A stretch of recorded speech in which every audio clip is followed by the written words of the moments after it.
Hello dear students, आप सभी का स्वागत है हर घर पाठशाला की ऑनलाइन क्लास में। आज हम third chapter desktop publishing advanced शुरू करेंगे। इसमें हम कोरल ड्रॉ, उसके uses, basic graphic terminology, Corel Draw को कैसे स्टार्ट करते हैं और उसके कंपोनेंट्स के बारे में पढ़ेंगे। आइए शुरू करते हैं। सबसे पहले हम पढ़ेंगे कोरल ड्रॉ और उसके यूजेस के बारे में। Introduction to CorelDRAW. CorelDRAW is a vector and graphic designing software. CorelDRAW is designed for the Windows operating system. CorelDRAW was released on January 16, 1989. Today the software is still used by many people. The latest version of CorelDRAW, version 22nd, has released on March 12, 2020. CorelDRAW एक ऐसा software है जिससे हम vector graphics बनाते हैं। CorelDRAW को mainly Windows operating system के लिए बनाया गया है। CorelDRAW का पहला वर्जन 16 जनवरी 1989 में आया था। आज भी बहुत सारे लोग इस सॉफ्टवेयर को यूज़ करते हैं। इसका जो लेटेस्ट वर्जन है, वर्जन 22nd, वो हाल ही में रिलीज़ हुआ है 12 मार्च 2020 को। CorelDRAW provides many features for users to edit graphics. These features include contrast adjustment, color balancing, 3D transformation, graphic lines, adding more effects, for example borders to images, and it is capable of working with multiple layers and multiple pages. CorelDRAW हमें बहुत सारे ऐसे features provide करता है जिनसे हम graphics को edit कर सकते हैं, उनको मॉडिफाई कर सकते हैं, उनमें बदलाव कर सकते हैं। इन फीचर्स में कलर बैलेंसिंग शामिल है, 3D ऑब्जेक्ट्स हम बना सकते हैं, ट्रांसफॉर्मेशन हम कर सकते हैं, कोई भी ऑब्जेक्ट है उसको आप क्रॉप कर सकते हो, रोटेट कर सकते हो, स्क्यू कर सकते हो, उसकी जो कॉन्ट्रास्ट है उसको एडजस्ट कर सकते हो, ग्राफिक लाइंस आप ऐड कर सकते हैं और इमेजेस पे आप बॉर्डर्स लगा सकते हैं, और इसके साथ साथ आप मल्टीपल लेयर्स और मल्टीपल पेजेस पे भी काम कर सकते हैं। CorelDRAW is a tool to create vector graphics. With the help of this software, you can create logos, visiting card, posters, brochures, illustrations and many more. CorelDRAW एक ऐसा tool है जिससे हम वेक्टर ग्राफिक्स बनाते हैं। अब वेक्टर ग्राफिक्स क्या होते हैं उसके बारे में हम आगे पढ़ेंगे।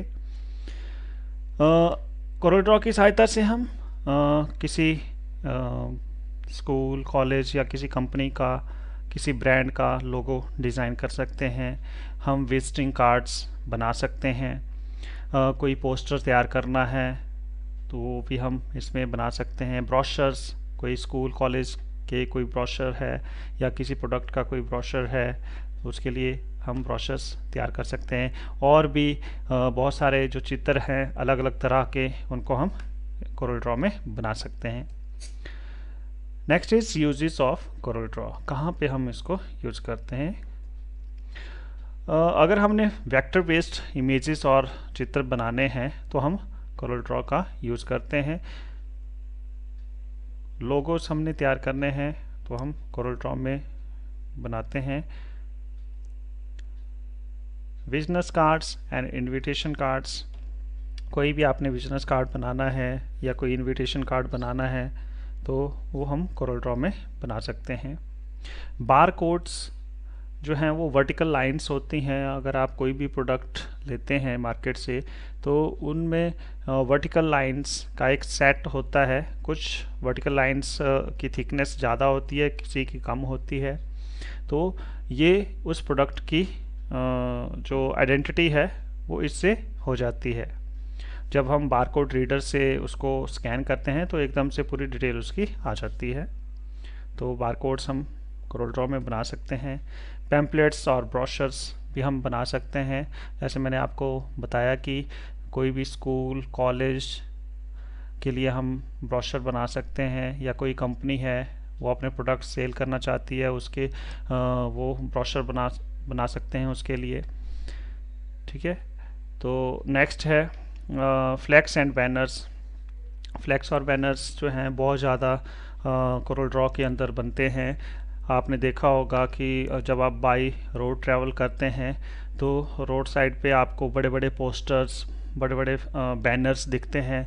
वो या तो किसी प्रोडक्ट को प्रमोट कर रहे होते हैं या किसी कॉलेज या यूनिवर्सिटी को प्रमोट कर रहे होते हैं, या कोई किसी प्रोडक्ट को प्रमोट कर रहे होते हैं। तो वो सारे बैनर्स जो हैं हम कोरल ड्रॉ के अंदर बना सकते हैं।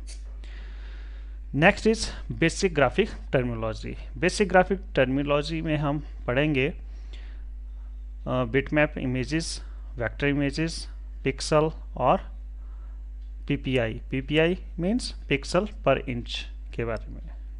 तो आइए शुरू करते हैं।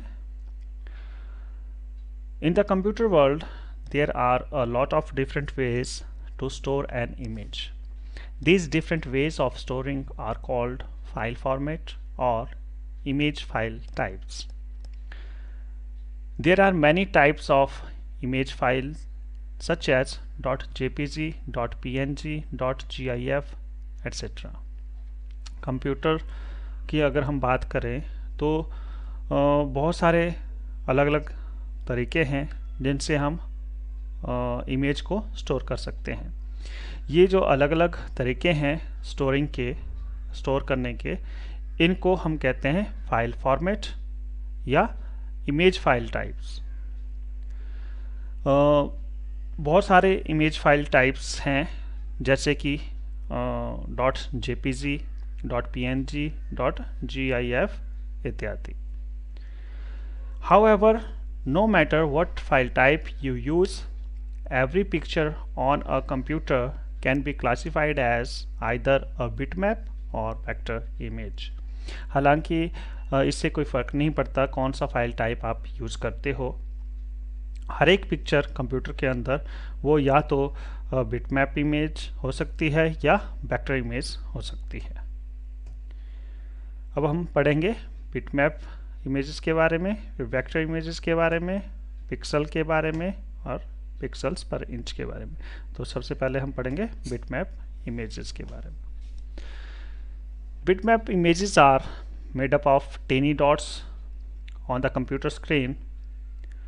These dots are called pixels.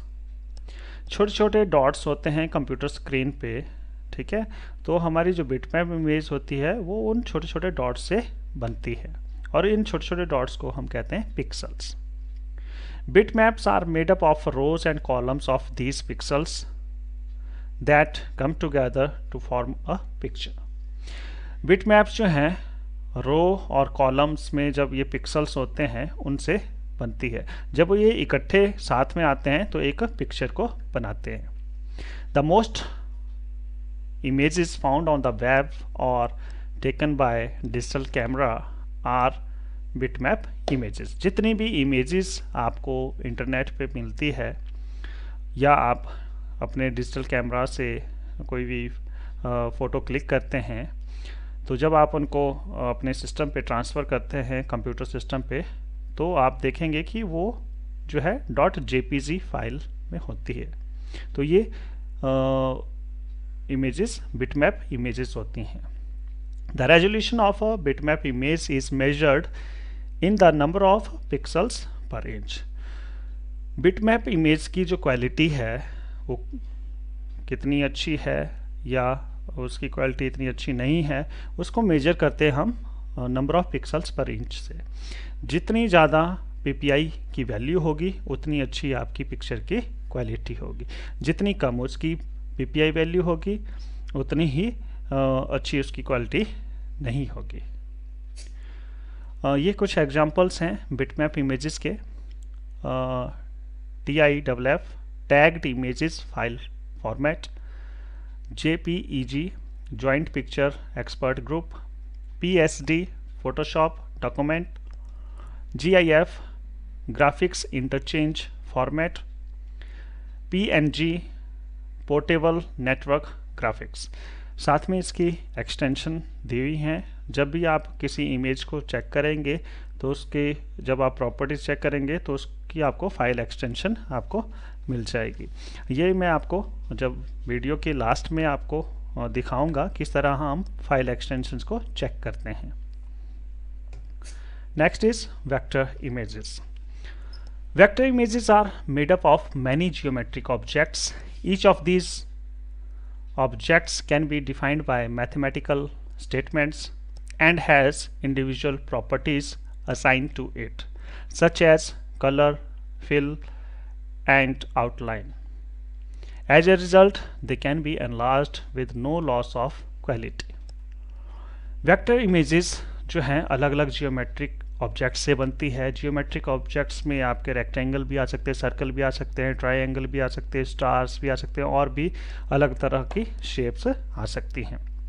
हर एक ऑब्जेक्ट जो है उसके लिए एक मैथमेटिकल स्टेटमेंट है से डिफाइन किया जाता है। जैसे उसकी हाइट, विड्थ जो है उसकी प्रॉपर्टीज हैं, उससे हम उसको डिफाइन करते हैं। और हर एक ऑब्जेक्ट की अपनी अलग अलग प्रॉपर्टीज हो सकती हैं, जैसे कि उसका कलर, फिल कलर कैसा होगा, आउटलाइन कैसी होगी, तो वो हम अलग अलग ऑब्जेक्ट्स के लिए अलग अलग सेट कर सकते हैं। इसी वजह से इसको हम एनलार्ज कर सकते हैं, बड़ा कर सकते हैं with no loss of quality. तो उसकी जो क्वालिटी है उस पर कोई फर्क नहीं पड़ेगा। The greatest advantage of vector image is that they can be scaled up or down to any size without loss of quality। ये सबसे बड़ा इसका फ़ायदा है वेक्टर इमेज का कि हम इनको बड़ा भी कर सकते हैं, स्केल अप भी कर सकते हैं और डाउन भी कर सकते हैं किसी भी साइज पे, बिना इसकी जो क्वालिटी है वो उस पर कोई फ़र्क नहीं पड़ता है।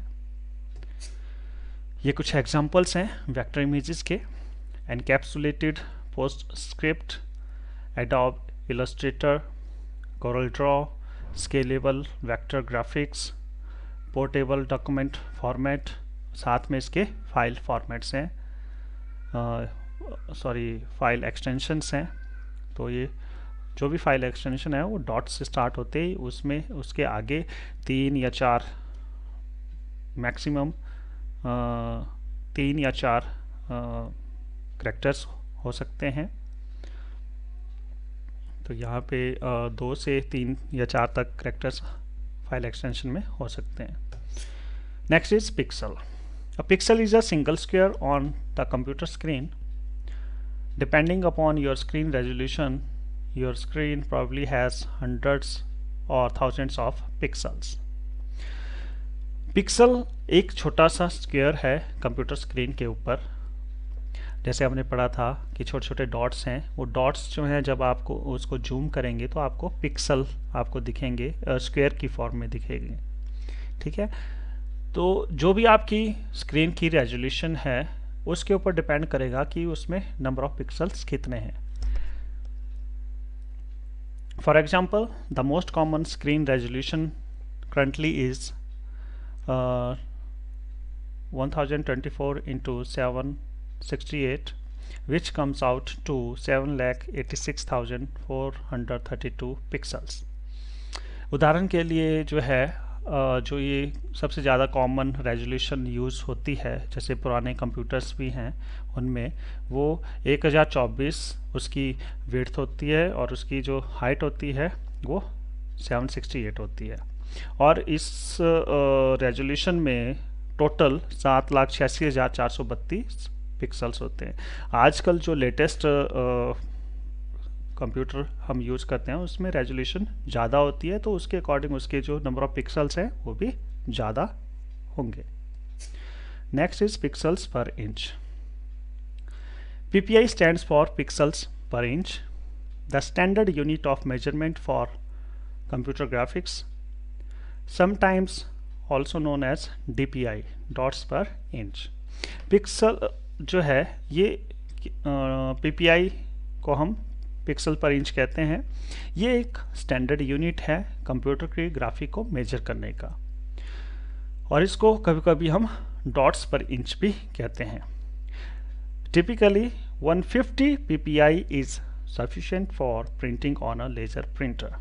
अगर आप लेजर प्रिंटर पे कुछ प्रिंट करते हैं तो 150 ppi काफ़ी है। उससे आपके जो विजिबिलिटी है, टेक्स्ट या कोई भी इमेज है, वो आपको अच्छे से विजिबल रहेगा, आप इजीली उसको पढ़ सकते हैं, रीड कर सकते हैं। Professional printing usually requires 300+ ppi। अगर आपको बहुत अच्छी क्वालिटी का रिजल्ट चाहिए तो उसके लिए आपको 300+ ppi वैल्यू सेट करनी होगी। Next is how to start Corel draw.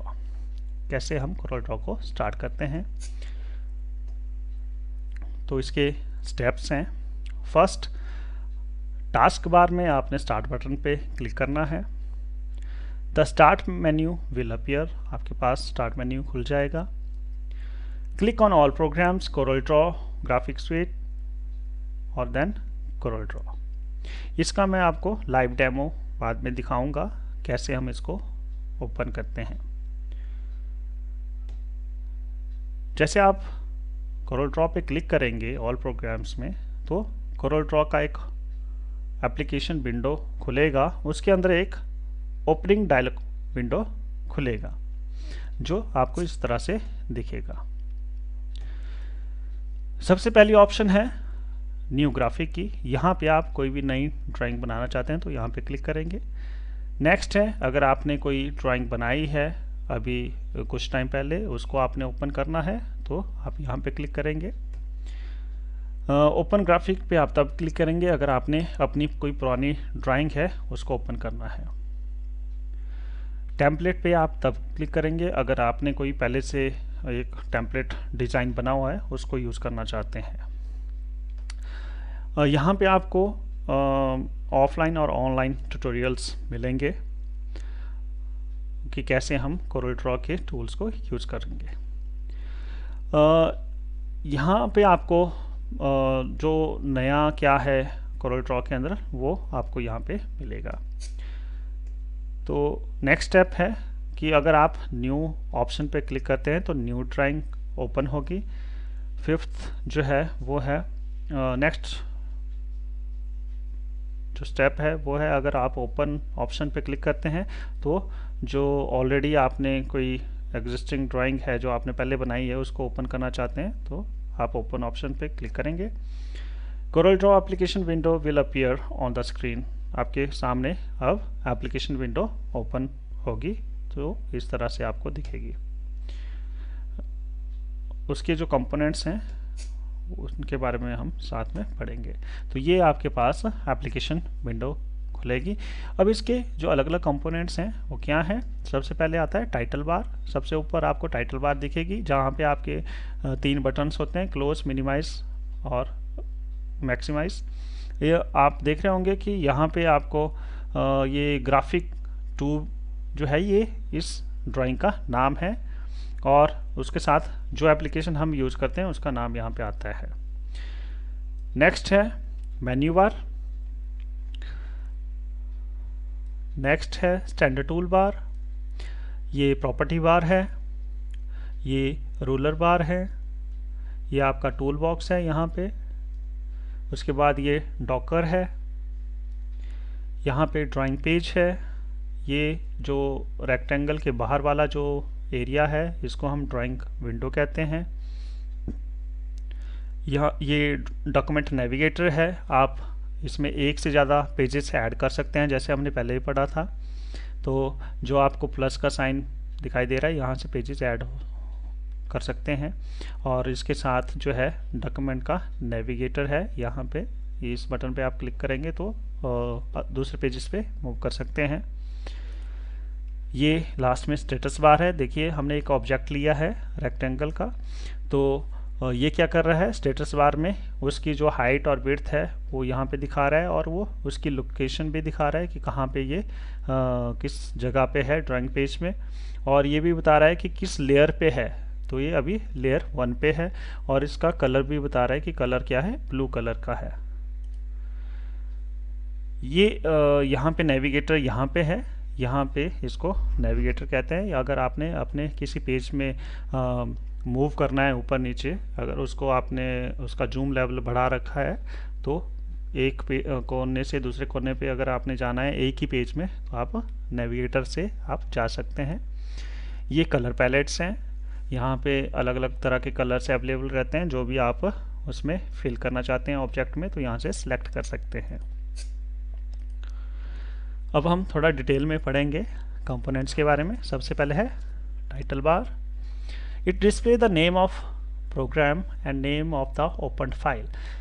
जैसे मैंने आपको अभी दिखाया था कि ऊपर सबसे ऊपर जो है आपकी प्रोग्राम का नाम आएगा, जो एप्लीकेशन हम यूज़ कर रहे हैं, कोरल ड्रॉ यूज़ कर रहे हैं, और उसके साथ उसके फाइल का नाम आएगा। फिर है मेन्यू बार। इसमें ड्रॉप डाउन मेन्यूज़ आते हैं, और जो भी ड्रॉप डाउन मेन्यूज़ हैं उनकी कमांड्स को ग्रुप किया गया है कैटेगरी से। नेक्स्ट इज प्रॉपर्टी बार। यहाँ पे वो कंट्रोल्स होते हैं जो एक्टिव कंट्रोल्स के अकॉर्डिंग चेंज होते हैं। टूल बार, इसमें शॉर्टकट्स होते हैं, जो भी मेन्यूज़ और कमांड्स हैं हमारी उनके शॉर्टकट होते हैं। जैसे आप ओपन कर सकते हो अपनी ड्राइंग को सेव कर सकते हो, अपनी ड्राइंग को प्रिंट कर सकते हो, इस तरह से और भी बहुत सारे बटन्स होते हैं। आपको मेन्यू बार में जाने की ज़रूरत नहीं पड़ती है, डायरेक्ट आप टूल बार में उन बटन्स पे क्लिक कर सकते हैं। Next is ruler. ये हमारे जो ऑब्जेक्ट है उसके साइज और पोजीशन को बताता है।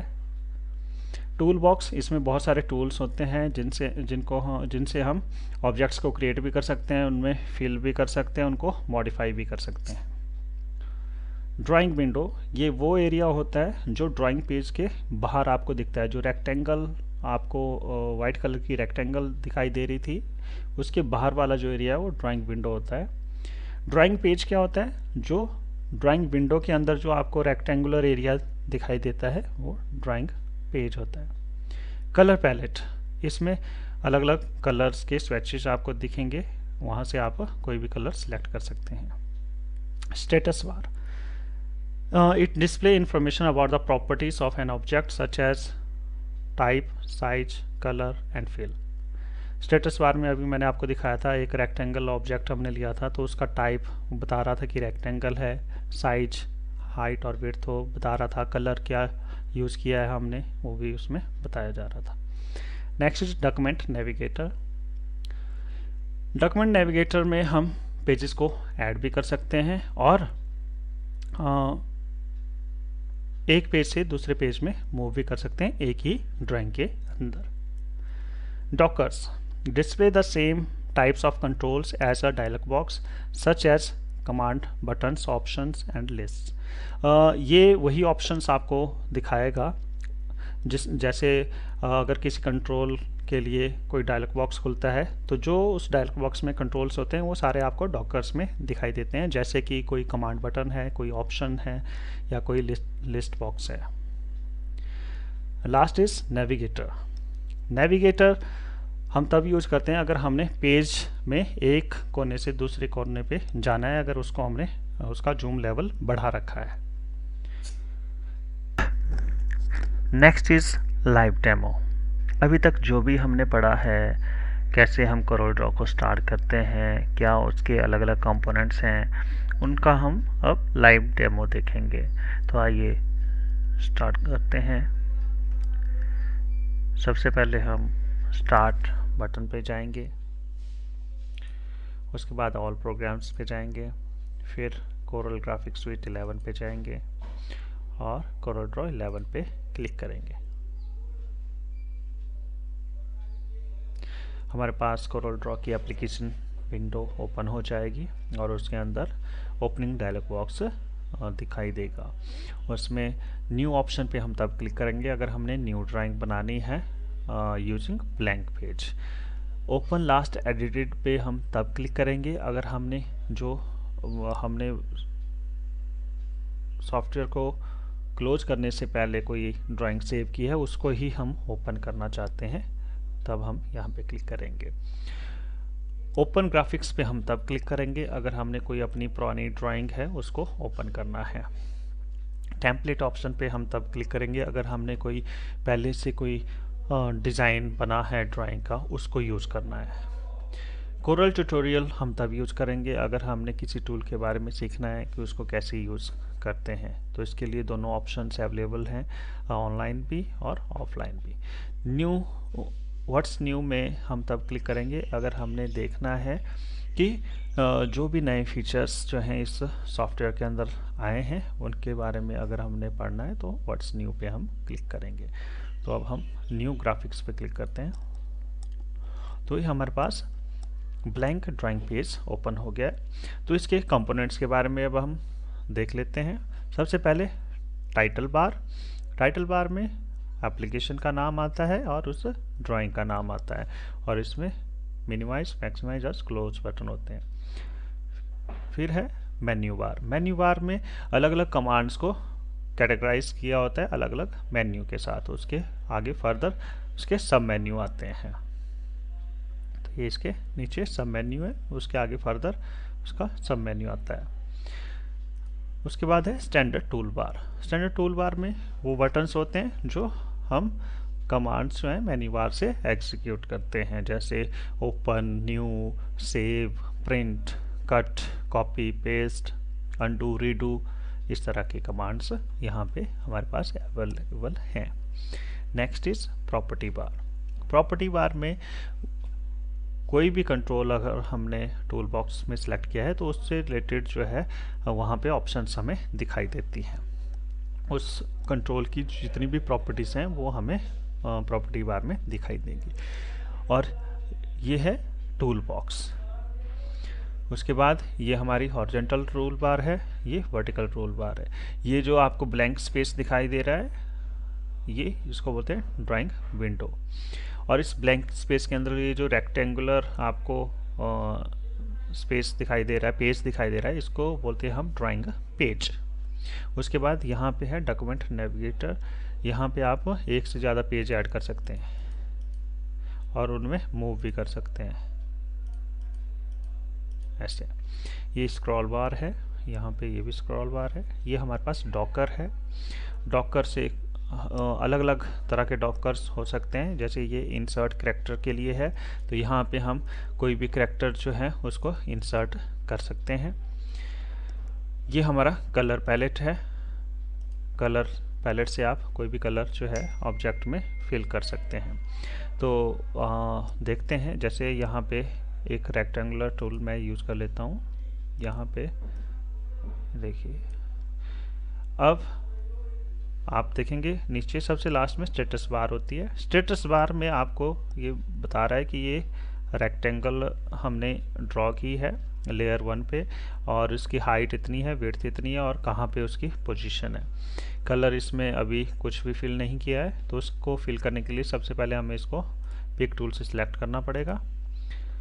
उसके बाद कोई भी कलर आप इसमें फिल कर सकते हैं। तो देखिए स्टेटस बार में हमें दिखा रहा है कि उसका कलर क्या है, येलो है। इसके साथ हम वेक्टर और बिटमैप का जो डिफरेंस है उसके बारे में भी थोड़ा सा हम वेक्टर और बिटमैप का जो डिफरेंस है उसके बारे में भी थोड़ा सा देख लेते हैं क्या चीज़ होती है। कोई भी सिंबल आप ऐड करते हैं, देखिए मैं इस सिंबल को ऐड कर लेता हूँ। तो देखिए इसको मैं स्केल अपवर्ड कर रहा हूँ या मैं इसको डाउन छोटा करता हूँ तो इसकी जो क्वालिटी है उस पर कोई फ़र्क नहीं पड़ता है। देखिए तो इसकी क्वालिटी जो है वो वैसे की वैसे ही रहती है। ये देखिए, ये वेक्टर इमेज का एग्जांपल है। अगर किसी का कोई भी क्वेश्चन है तो आप मेरे ईमेल एड्रेस पे मैसेज कर सकते हैं। मेरी ईमेल एड्रेस है sandeepkumar.mnt.pgtip@gmail.com। Thank you. Have a nice day.